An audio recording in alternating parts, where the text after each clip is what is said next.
Are you going to lose the Senate? No, we are going to hold the Senate.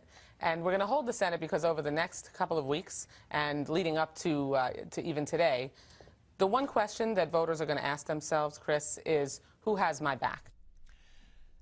Debbie Wasserman Schultz has for several weeks been saying there is no doubt in her mind Democrats will do just fine on this election day. She doesn't believe all the numbers, all the polls, and all the pundits who say there is no doubt. This is a huge day for Republicans. Now we need to get down to some of the truth, but not only what might happen today, but what will happen in the future if indeed Republicans take control.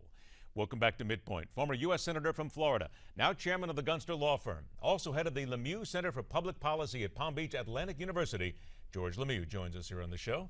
Senator, always a pleasure to have you on the show. Nice to see you again. Here we go. Excited. Game day, game on. Here we go. Yes? Republicans are going to take the Senate. They're going to win at least 7. They could win as many as 9, in my view. I don't think we'll know Louisiana tonight, but I think we'll eventually pick up Louisiana, and I don't think we're going to lose any. I don't think we're going to lose in Georgia, and I don't think we're going to lose in Kansas. So Debbie Wasserman Schultz is really just going ahead and throwing out the party line there right now to make sure that everybody feels good. She wants to make sure her people show up, but across the country, Americans are upset with the future of the country. They don't like the direction. They're upset with this president. They're upset with Harry Reid in the Senate. You hear a lot of folks saying in some of these states, well, you know, look, I like Mark Begich in Alaska. I like Jeanne Shaheen in New Hampshire, but they're just a vote for Harry Reid. That says to me our messaging is getting across and that folks are going to pull the lever for a Republican candidate to change the leadership in the Senate and change the course of the country.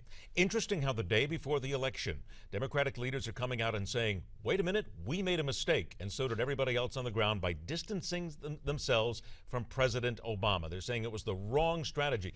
Interesting how it comes up now. But in essence, was it a strategy that was the only way they had to go in order to try and find a winning ticket? You don't want to be running with an unpopular president when you're running for re-election in these various states. What the Democrats try to do is localize the election, make it about them, make it about things they've done for their state, and give the stiff arm to Washington, D.C. However, there's a balance here, and the balance is the president is still the best turnout activist for your base. So like what Chris is doing here in Florida today, although he has embraced Obama, he's not appeared with the president, but today there's a radio ad from the president. He had Joe Biden here. He had Michelle Obama. They're trying to finesse it to get the benefit of the turnout model without estranging middle-of-the-road voters who see the president and say, that's not somebody I want to support. But they have estranged the voters, haven't they? Because quite frankly, in creating that rift, and again, we've had people who are unwilling to say that, yes, I sided with the president, when we know they sided with the president. They're lying, in essence. Doesn't this just add once again to the discourse that Americans have about politics and politicians? You won't tell us the truth even when we know it. And that's why Americans are so frustrated. Look, in Kentucky, Allison Grimes, who's running for the U.S. Senate, wouldn't even say that she voted for President Obama. So, you know, Americans are sick of this. And it's not that Republicans, by the way, have a lot of support from the American people right now. They're the least of the bad alternatives. And what Republicans are going to have to do if they take the Senate back, when they take the Senate back, along with the House, where I think there will also be some gains, is they're going to have to work together and put out an agenda and say, this is what we're for and this is what we're going to accomplish.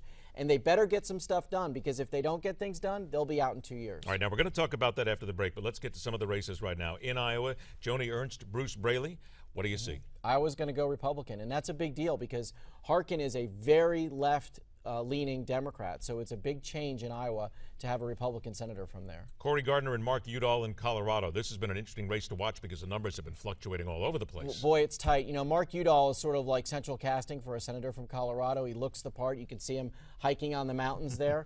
He's a good guy, but you know, his Republican challenger has run a flawless race. I think it's too close to call. Rick Scott and Charlie Crist in Florida, honestly. Charlie Crist has bounced more often than a tennis ball at the U.S. Open that's been used for 3 or 4 days. You used to work with Charlie Crist. I did. Still, though, there are people who are giving him another chance, even though he's flip-flopped on so many things. They want him back in. Why? He's the new definition of flip-flop. If you open up the dictionary, they should have his picture next to flip-flop. He's changed his position on every issue. Right now, Rick Scott, with more than 3.1 million folks voting, which is probably more people voting pre-election day than on election day, is up by about 98,000 votes. You'll see that bump up a little bit here as they count the early votes as they come in from Monday.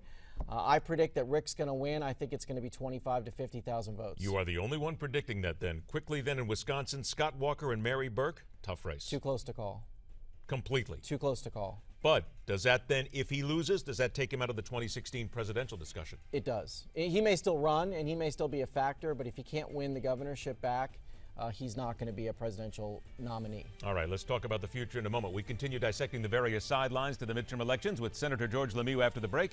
And at 51 minutes after the hour, so you think you're so smart when it comes to electing the best person for the job? That's my commentary and telling it like it is.